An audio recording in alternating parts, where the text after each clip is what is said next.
Hello everyone, my name is Shreya and I am a legal intern at Lexis and Company. I am pursuing BLLB honors from Law College Dehradun Uttaranchal University.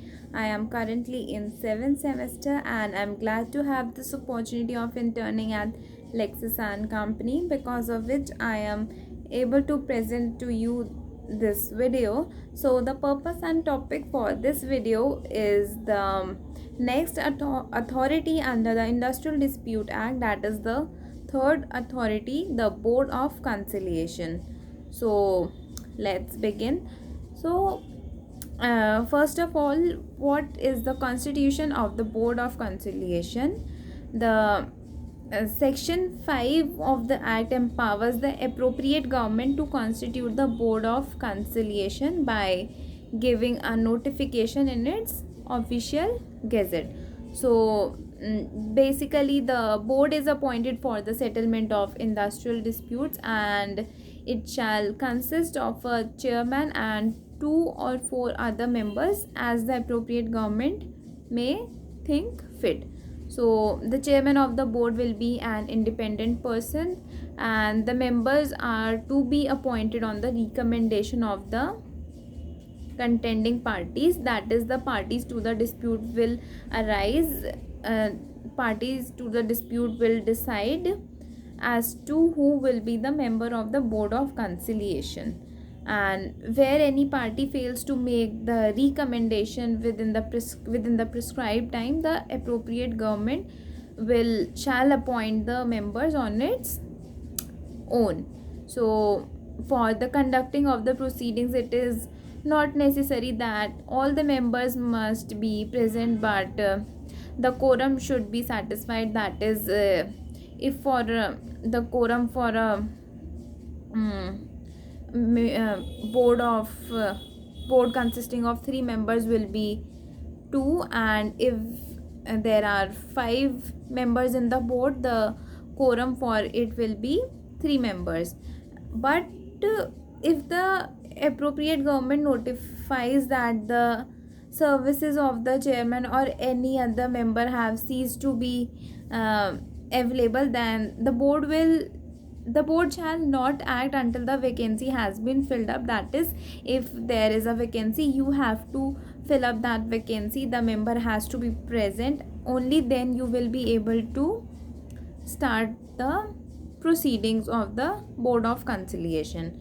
So the board is appointed as and when the dispute arises according to the parties to the dispute, and which means that the board is not a permanent body, it is a temporary body. It is only constituted when the parties demand for it.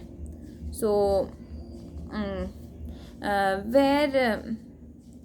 where the parties to the dispute apply in the prescribed manner that they want to refer their dispute to the board, the only then the appropriate government, if it is satisfied, it will act accordingly with reference to the contention of the parties, and set up the Board of Conciliation in order to settle the dispute.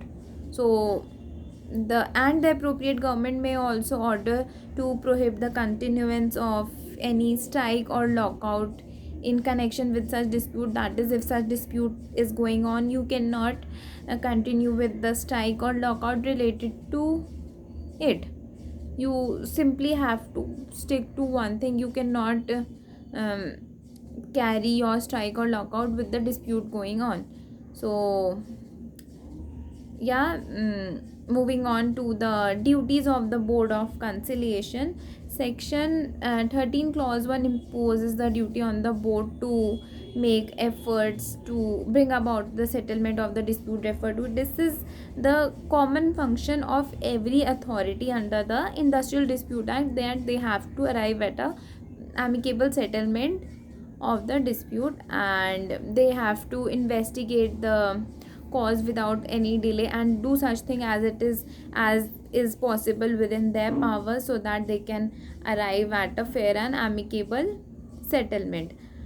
So the Board of Conciliation also has to perform this function, and it should be noted that uh, the conciliation officer may hold conciliation proceedings as soon as the industrial dispute is found to exist, but the board will act only and only when a reference to it has been made by the appropriate government. So this is one of the difference between the board of conciliation and the conciliation officer, the permanency thing in the conciliation officers and the temporary nature of the board of conciliation. So if a settlement is arrived at, the board is required to send the report to the appropriate government, and in case of failure also the board is required to send the report to the appropriate government, and in both the cases it should be signed by the parties to the dispute, and the board of conciliation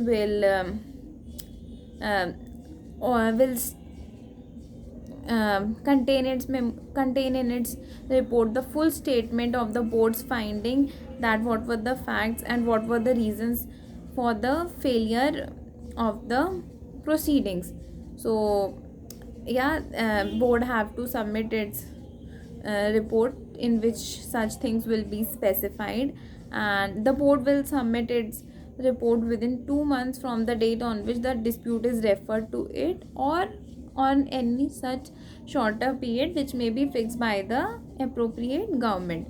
So the appropriate government however can also extend the time for the submission of the report if it thinks fit, but not more than 2 months in the aggregate. So these were all about this was all about the duties of the board of conciliation and the board of conciliation in all which is specified, which is given in the Industrial Dispute Act. I hope you guys have understood. If you have any question, do ask me and share the feedback, and yeah, do not forget to like and share this video. So thank you everyone for watching.